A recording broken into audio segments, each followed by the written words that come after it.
ಸದ್ಯ ರೇಣುಕಾಸ್ವಾಮಿ ಹತ್ಯೆಯ ಪ್ರಕರಣ ಹೊಸ ತಿರುವುಗಳನ್ನು ಪಡೆದುಕೊಳ್ಳುತ್ತಿದೆ. ನಿಮಗೆಲ್ಲ ತಿಳಿದಿರುವ ಹಾಗೆ ರೇಣುಕಾಸ್ವಾಮಿ ಅವರು ಪವಿತ್ರ ಗೌಡ ಅವರಿಗೆ ಅಶ್ಲೀಲವಾದ ಸಂದೇಶವನ್ನು ಕಳುಹಿಸಿದ್ದಾರೆ ಅನ್ನುವ ಕಾರಣಕ್ಕೆ ಚಾಲೆಂಜಿಂಗ್ ಸ್ಟಾರ್ ದರ್ಶನ್ ಅವರು ರೇಣುಕಾಸ್ವಾಮಿ ಅವರನ್ನು ಹತ್ಯೆ ಮಾಡಿಸಿದ್ದಾರೆ. ಇನ್ನು ನಟ ಚಾಲೆಂಜಿಂಗ್ ಸ್ಟಾರ್ ದರ್ಶನ್, ಪವಿತ್ರ ಗೌಡ ಸೇರಿದಂತೆ 19 ಆರೋಪಿಗಳನ್ನು ಪೊಲೀಸ್ ಕಸ್ಟಡಿಯಲ್ಲಿ ಇರಿಸಲಾಗಿದೆ. ಇನ್ನು ರೇಣುಕಾಸ್ವಾಮಿ ಹತ್ಯೆಗೆ ಸಂಬಂಧಿಸಿದಂತೆ ಚಾಲೆಂಜಿಂಗ್ ಸ್ಟಾರ್ ದರ್ಶನ್ ಅವರು ಪೊಲೀಸರ ಮುಂದೆ ಹಲವು ಸತ್ಯಗಳನ್ನು ಬಿಚ್ಚಿಟ್ಟಿದ್ದಾರೆ.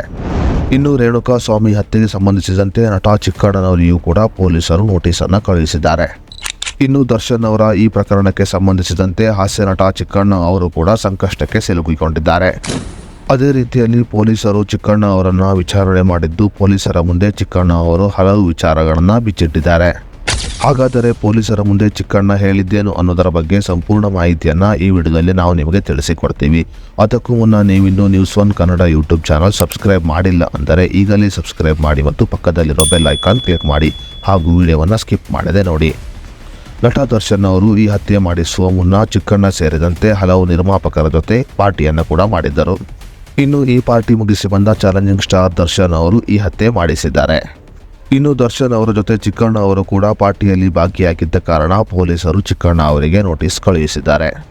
ಇನ್ನು ಚಿಕ್ಕಣ್ಣ ಅವರಿಗೆ ಪೊಲೀಸರು ನೋಟಿಸ್ ಕಳುಹಿಸಿದ ಕಾರಣ ಚಿಕ್ಕಣ್ಣ ಅವರು ಪೊಲೀಸ್ ಠಾಣೆಗೆ ಬಂದು ಹಲವು ಸತ್ಯಗಳನ್ನು ಬಿಚ್ಚಿಟ್ಟಿದ್ದಾರೆ. ಪೊಲೀಸ್ ಠಾಣೆಗೆ ಬಂದ ಚಿಕ್ಕಣ್ಣ ಅವರನ್ನು ಪೊಲೀಸರು ವಿಚಾರಣೆಯನ್ನು ಮಾಡಿದ್ದಾರೆ. ಇನ್ನು ವಿಚಾರಣೆಯ ಸಮಯದಲ್ಲಿ ಪೊಲೀಸರ ಮುಂದೆ ಸತ್ಯವನ್ನು ಹೇಳಿಕೊಂಡ ನಟ ಚಿಕ್ಕಣ್ಣ ಅವರು, ನಾವು ಆ ದಿನ ಮೈಸೂರಿನಲ್ಲಿ ಪಾರ್ಟಿ ಮಾಡಿದ್ದು ನಿಜ ಎಂದು ಹೇಳಿದ್ದಾರೆ. ಮೈಸೂರಿನ ಹೋಟೆಲೊಂದರಲ್ಲಿ ನಾವು ಪಾರ್ಟಿ ಮಾಡಿದ್ದು ನಿಜ ಆಗಿದ್ದು, ಆ ಪಾರ್ಟಿಯಲ್ಲಿ ಹಲವು ನಿರ್ಮಾಪಕರು ಕೂಡ ಭಾಗಿಯಾಗಿದ್ದಾರೆ ಎಂದು ಚಿಕ್ಕಣ್ಣ ಅವರು ಪೊಲೀಸರ ಮುಂದೆ ಹೇಳಿಕೊಂಡಿದ್ದಾರೆ. ಇನ್ನು ಈ ವಿಚಾರವಾಗಿ ಮಾಧ್ಯಮಗಳ ಮುಂದೆ ಮಾತನಾಡಿದ ನಟ ಚಿಕ್ಕಣ್ಣ ಅವರು, ನಾವು ಇದಕ್ಕಿಂತ ಹೆಚ್ಚು ಹೇಳಲು ಸಾಧ್ಯವಿಲ್ಲ ಎಂದು ಹೇಳಿದ್ದಾರೆ. ಇನ್ನು ಪೊಲೀಸ್ ವಿಚಾರಣೆ ಇನ್ನಷ್ಟು ಚುರುಕಾಗಿದ್ದು, ನಟ ದರ್ಶನ್ ಅವರು ಸಂಕಷ್ಟಕ್ಕೆ ಸಿಲುಕಿಕೊಂಡಿದ್ದಾರೆ.